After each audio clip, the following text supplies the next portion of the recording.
សួស្តីអ្នកនរគ្នាបាទស្វាគមន៍មកកាន់ Channel ខ្ញុំ Nelson Vibrant ដែលជា Channel មួយរកលុយតាម online បាទថ្ងៃនេះខ្ញុំចង់ប្រាប់អំពីរបៀបដែលយើងចូល stake កាក់នៅក្នុង Binance ដើម្បីយើងយកការប្រាក់បាទជាដំបូងបងប្អូន log in ចូលក្នុងគណនី Binance បាទនៅពេលយើង log in រួចហើយបងប្អូនត្រូវមានលុយនៅក្នុង Spot Wallet ដើម្បីយើងធ្វើការ stake បាទដើម្បី stake បានបងប្អូនចូលមកកាន់កន្លែងពាក្យ asset នេះមកបាទ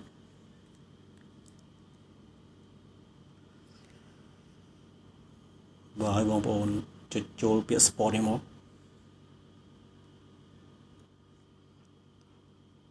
បាទឥឡូវបងប្អូនចង់ stake កាក់អីទៅកាក់យើងមានកាក់ BNB TX ហើយនឹងកាក់នេះបាទអញ្ចឹងបងប្អូនចង់ stake TX បងប្អូនចុចលើ TX នេះមកបាទហើយយើងរើសយកពាក្យ earn TX APR up to 2.77% មកបាទតែឥឡូវដោយសារ TX ខ្ញុំតិចពេកឥឡូវខ្ញុំចង់ convert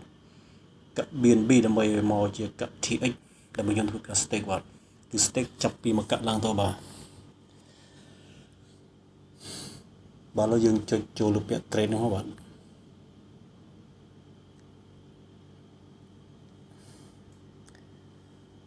ចុចចូលពាក្យ trade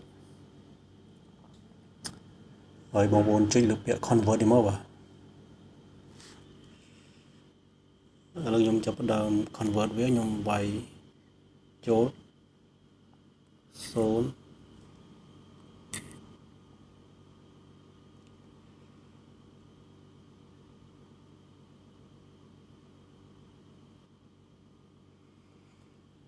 ចឹងខ្ញុំចាប់ផ្ដើម convert ចុះវាបាន3កាក់ TX ជាងដែរបាទ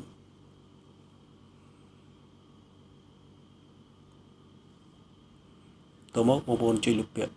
preview នេះមកដើម្បីយើង convert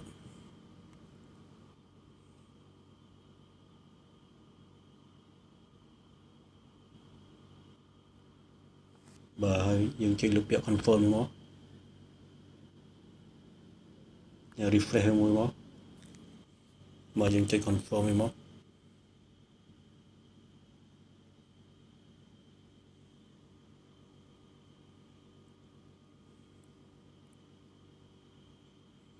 បាទឥឡូវនេះយើង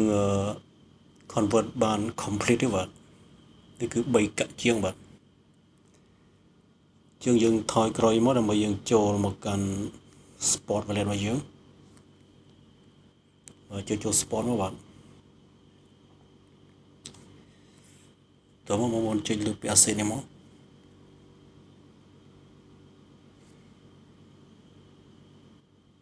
ដល់ឥឡូវយើងដល់ spot យើងចូល spot ហើយចឹងវាបាន3កាក់ TX ជាងដែរបាទ3កាក់ TX ចុច31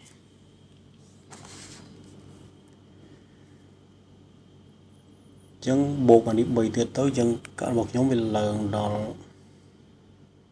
338បាទនេះ338កាក់វាស្មើនឹង$126ដែរបាទឥឡូវដើម្បីយើង stake បានបងប្អូនចូលមកកាន់ spot នេះមកព្រោះយើងមានលុយនៅក្នុង spot គឺ spot យើងមានយើងមាន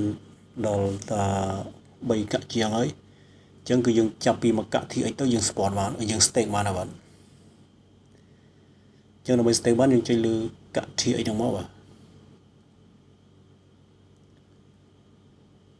ណាយើងរើសយក earn TX នេះមក earn TX APR up to 2.77% បាទយើងចុចលើហ្នឹងមកហើយយើងរើសយកពាក្យ flexible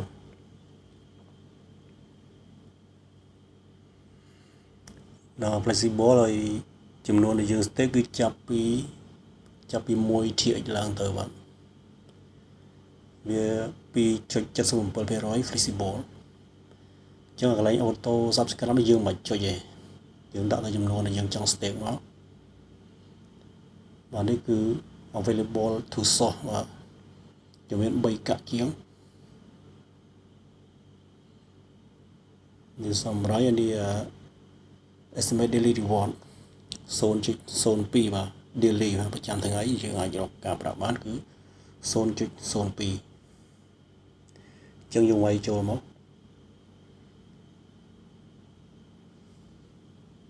3កាក់ចុច31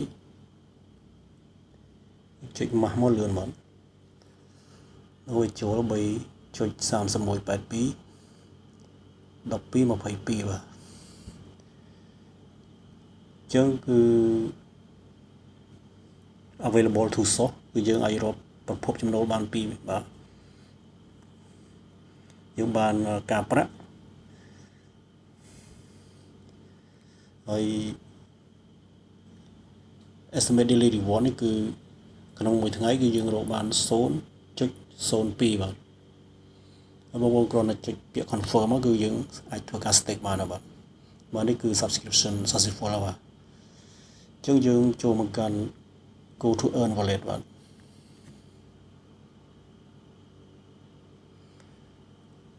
ទនេះគឺខ្ញុំឡើងដល់338កាបាទ$100ជាងបាទអញ្ចឹងគឺក្នុងមួយថ្ងៃគឺយើងអាចរកបាន 0.02 ដែរបាទអញ្ចឹងដល់សន្សំទៅ4-10ថ្ងៃមកកាក់អញ្ចឹងទៅបាទកាក់ TX ឥឡូវវាចាប់ផ្ដើមឡើងហើយបាទឥឡូវមកកាក់37 សេនបាទ36